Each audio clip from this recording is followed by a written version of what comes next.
নমস্কার বন্ধুরা, সুজাতা কিচেনে আপনাদের সকলকে স্বাগত।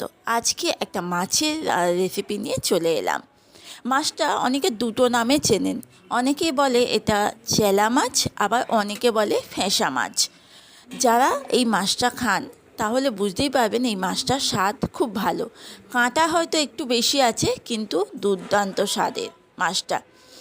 প্রথমে মাছটাকে ধুয়ে নিয়েছি, পরিষ্কার করে ধুয়ে নুন হলুদ মাখিয়ে আমি মাছটাকে অন্তত 10 মিনিটের জন্য রেখে দেবো। মাছটা দুটো নাম বললাম কারণ আমি মোটামুটি দুটো নামেই জানি, এবার কারা কী নামে ডাকে সেটা জানি না ঠিক। যাই হোক, মাছটা অনেকে চেলা বলে, আবার অনেকে বলে বড় সাইজের ফ্যাঁসা মাছ, বড় ফ্যাঁসা যেটা বলে। এই মাছটা আরও বড় নাকি হয়, তা আমি বাজারে এই রকম সাইজেই পেয়েছি, এর থেকে বড় পাইনি। তা মাছটা বাজারে খুব একটা দেখতে পাই না, তা দেখতে পেয়েছিলাম বলে নিয়ে এসেছি। মাছটা খুব টেস্টি, এই বলবো মাছটা খুব টেস্টি। আর আমি যেভাবে রান্না করছি এই প্রসেসে সত্যি করে রান্না করলে না ভাতের সঙ্গে অন্য কিছু লাগে না।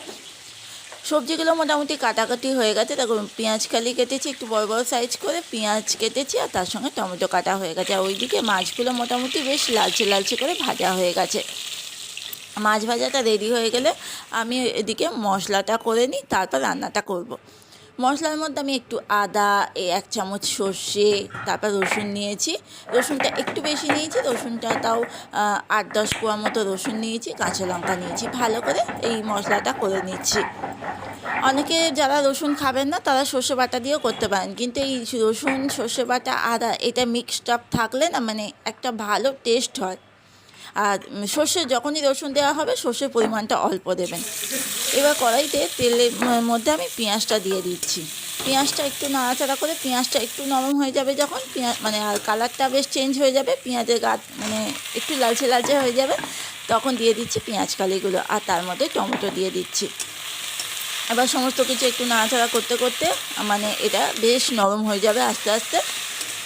এবার যে একটু নরম হয়ে যাবে তখন দিয়ে দিচ্ছি একটু নুন, পরিমাণ মতো নুন, তারপর হলুদ দিয়ে দিলাম পরিমাণ মতো, মশলা বেটে রাখা মশলাটা দিয়ে দিলাম, দিয়ে এবার ভালো করে একটুখানি কষিয়ে নিতে হবে। যেহেতু রসুন দেওয়া আছে একটু কষাতে হবে, কষাতে কষাতে যখন মশলাটা গন্ধ চলে যাবে ততক্ষণ পর্যন্ত কিন্তু কষাতে হবে। এবার দিয়ে দিচ্ছি একটু লঙ্কার গুঁড়ো। ঝালটা যেরকম খাবেন, যদি মনে করেন আর একটু ঝাল খাবেন তাহলে দিতে পারেন। এইটা যেহেতু ঝালের একটা রেসিপি, বেশ ঝাল ঝাল এই রান্নাটা খেতে কিন্তু ভালোই লাগে। ভালো করে যখন কষানো হয়ে গেছে, অল্প আমার আবার শিল ধোয়া জলটাই মানে ওই মশলার জলটাই দিয়েছি, বেশি জল দিইনি। এবার মাছগুলো ওপর থেকে সাজিয়ে দিচ্ছি, দিয়ে গ্যাসের ফ্লেমটা আস্তে করে এবার ঢাকা দিয়ে আমি মোটামুটি রেখে দেবো।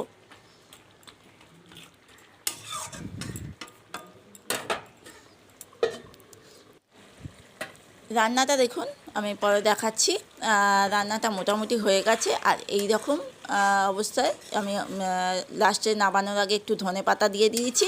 ব্যাস, রান্না আমার রেডি। আর একদম এটা মাখা মাখা রান্না, মানে গা মাখা মাখা রান্না যেটা বলে, সেই গা মাখা মাখা রান্না। মানে পেঁয়াজ গালিগুলো গায়ে গায়ে লেগে থাকবে মাছের, বেশ মানে দেখতেও ভাল লাগে, আর খেতে কিন্তু দুর্দান্ত লাগে।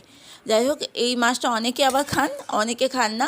যারা কাঁটাযুক্ত মাছ খেতে ভালোবাসেন তাদের তো আশা করি খুব ভালো লাগবে। একটু কাঁটা আছে কিন্তু খেতে এর স্বাদ দুর্দান্ত।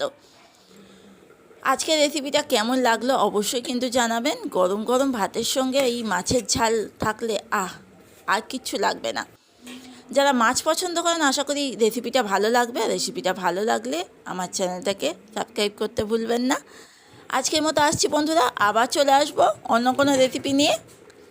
সবাই ভালো থাকবেন, সুস্থ থাকবেন, টাটা বাই বাই।